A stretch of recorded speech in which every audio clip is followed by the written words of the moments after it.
Good morning, students. Today is third lecture of second chapter, biological classification. In the previous lecture, we had read about what is biological classification, what are the different systems of classification, and in system of classification, we had studied in detail R.H. Whitaker's five kingdom system of classification, in which we had studied kingdom Monera and Protista and fungi in detail. Today we have to start with the kingdom Plantae, plant kingdom. So talking about kingdom Plantae, it is the kingdom of eukaryotic multicellular autotrophic organisms. All the organisms of kingdom Plantae are multicellular eukaryotes, but the mode of nutrition in them is autotrophic, and in autotrophic it is photosynthetic or photoautotrophic is the main characteristic of the kingdom Plantae. So directly coming to all the characteristics of kingdom Plantae, it includes all eukaryotic, chlorophyllous, photosynthetic multicellular organisms, and some of the organisms of kingdom Plantae are partially heterotrophic, and these partially heterotrophic organisms are insectivorous plants or parasites. So talking about insectivorous plant, an example of insectivorous plant is pitcher plant, or the parasitic plant is the Cuscuta, Custua. Cuscuta is an example of parasitic plant.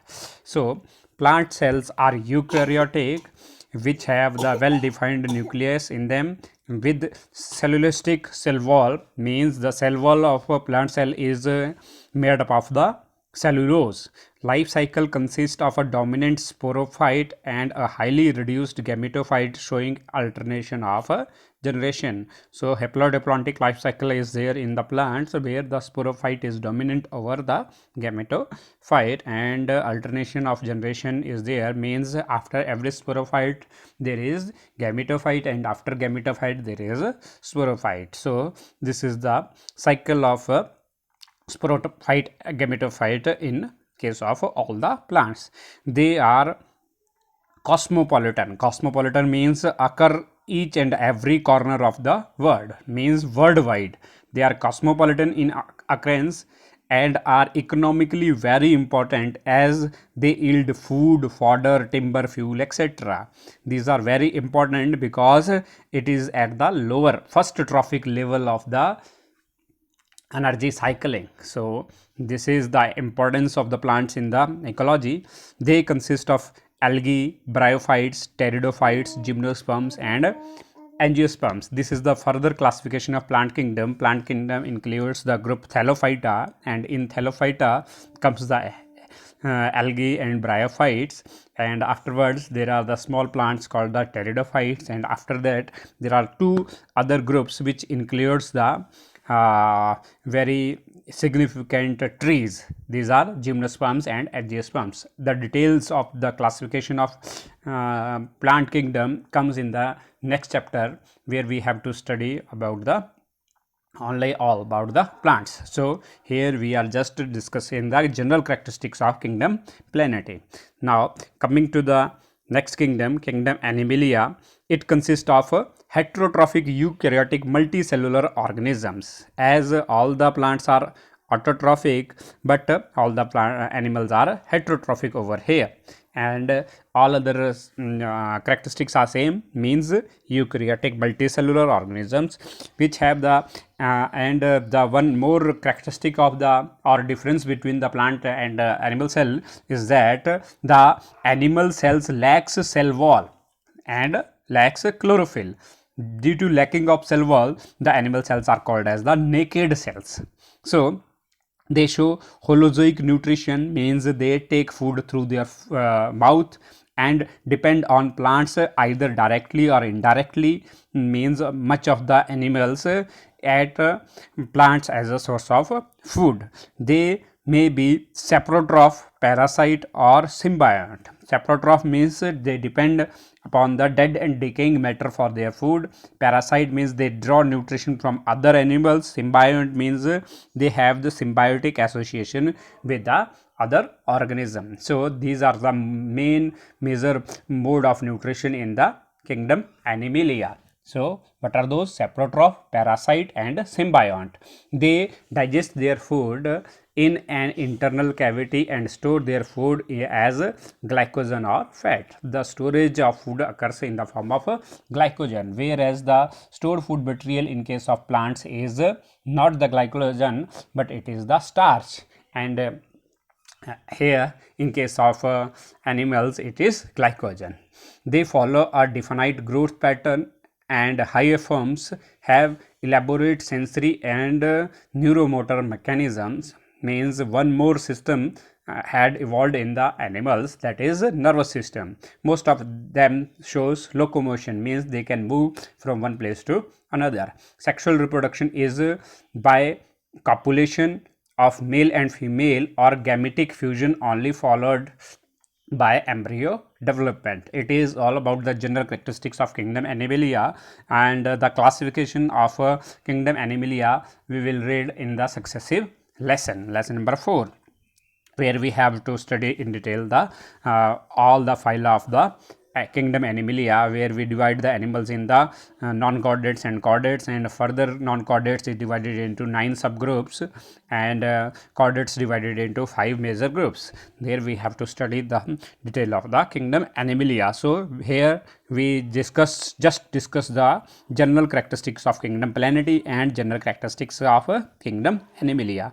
Now coming other aspects of the living bird, that is viruses, viroids, prions, and lichens. This is another topic, a small topic.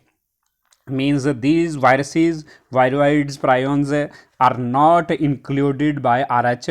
Whitaker's classification. So what are viruses? Viruses are nucleoprotein entities which is able to utilize and synthesize the machinery of living cells of another organism for its multiplication. Means they won't have their own protoplasm, but instead they use the protoplasm of other cells for their growth and reproduction. Means viruses are obligate parasites. They need other organisms cell for their survival, and this kind of mechanism is called as the obligate parasites. All the viruses are obligate parasites. A virus consists of 2 parts. A part is called as the nucleoid, which contains its genetic material. It might be DNA or RNA, and nucleoid is infective part of the virus, and it utilizes the reproductive, what we say, metabolic machinery of the host for synthesis and assembly of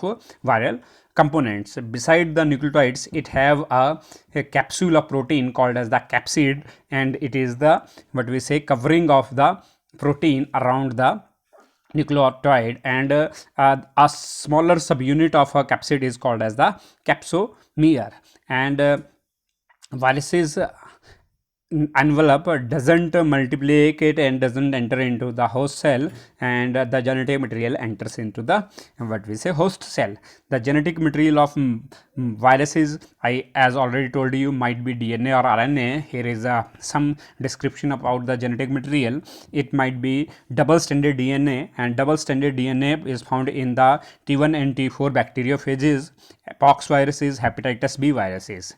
And the genetic material might be single stranded DNA, and single stranded DNA is found in the coliphage and 5174 viruses, and it might be double stranded RNA, as it is found in the reovirus, wound tumor virus, and it might be single stranded RNA, as in case of the tobacco mosaic TMV virus, influenza virus, polio virus, and retroviruses. An example of retroviruses is HIV, and another retrovirus is the COVID-19.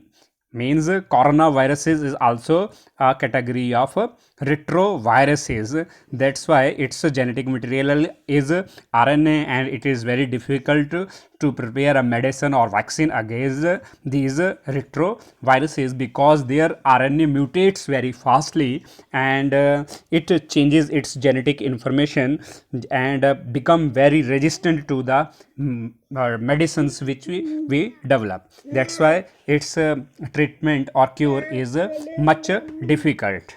As in case of HIV also, it is very difficult to cure the HIV, and there is no medicine against HIV which can treat fully the HIV, because it is a retroviruses. So it is all about the retroviruses. Coming to the next topic, viroids. Viroids are the smallest self-replicating particles which were discovered by the Diner. Diner was the scientist in 1971 who discovered the viroids. These are the small infectious RNA particles, means these viroids lacks the what we say capsids or the protein envelope around them. These are the free RNA particles only, and protein coat is absent in viroids. They are devoid of a protein coat. Viroids are obligate parasites. So next is the prions. Prions are abnormally folded proteins which function as infectious agents. Prions means the word prion comes from the protein. These are the infective proteins. They even won't have the genetic material in them, and they causes many diseases in plants as well as in animals. So coming to the lichens, when we had studied the fungi, there also I had told you about the lichens. Lichens is the symbiotic association between algae and fungi, means two organisms live together to form a association, and that association is called as the lichen. And one component is a fungus and another component is a algae. As I already told you, the mode of nutrition in fungus is not autotrophic, but it is saprotrophic. It draws nutrition from the other organisms, whereas the mode of nutrition in algae is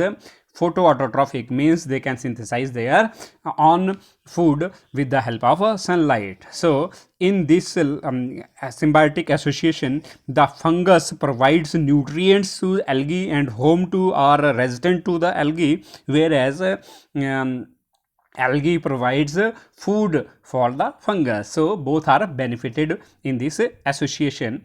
So I am reading the definition.